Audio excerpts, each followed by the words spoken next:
আসসালামু আলাইকুম দর্শক, আবারও আপনাদের সাথে চেষ্টা করছি যে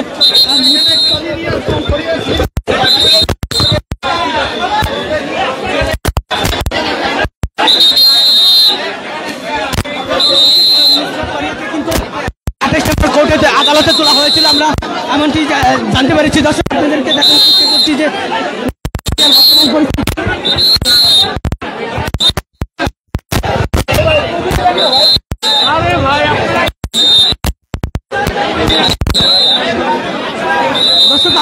যতটুকু জানতে পেরেছি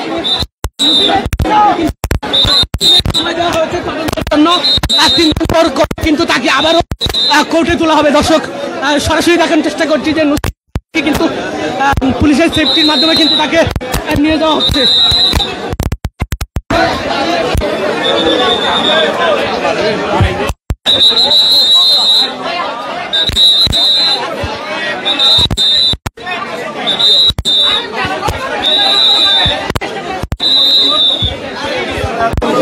দর্শক অভিনেত্রী নুসরাত ফারিয়াকে কিন্তু গতকাল আমরা দেখেছি যে দুপুরের দিকে কিন্তু তাকে গ্রেফতার করা হয়।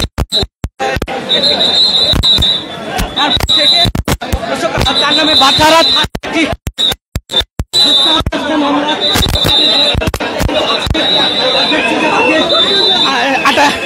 আদালতে তোলা হয়েছিল।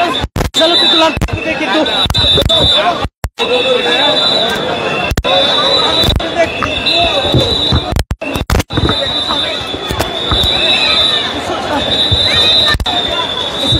সেফটির মাধ্যমে কিন্তু তাকে আদালতে তোলা হয়েছিল এবং পুলিশের কড়া নিরাপত্তায় তাকে আবারও ভিতরে প্রবেশ করানো হচ্ছে। দর্শক সময় দিয়েছিলেন, সেটি আজকে অতিক্রম করে তাকে নিয়ে যাওয়া হচ্ছে।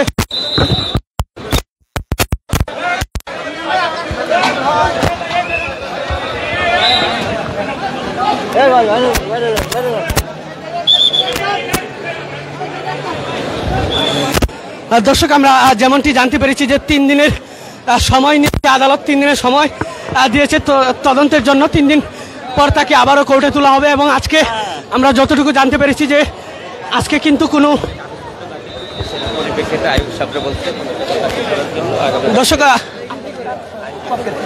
দর্শক নুসরাত ফারিয়ার আইনজীবীর সঙ্গে কথা বলতে চাচ্ছি।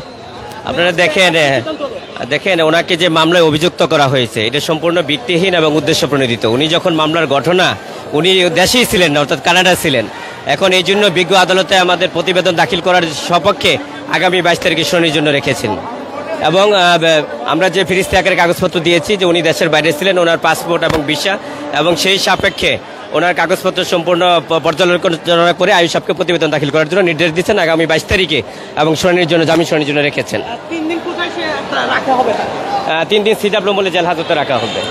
ঠিক আছে দর্শক, এই ছিল আমার কাছে নুসরাত ফারিয়ার যে আইনজীবী ছিল এবং নুসরাত ফারিয়ার আজকের যে পরিস্থিতি সেটি সর্বশেষ তথ্য পরবর্তী আপডেট পেতে পেজটিতে লাইক কমেন্ট করে শেয়ার করে পাশে থাকার জন্য অনুরোধ জানাই।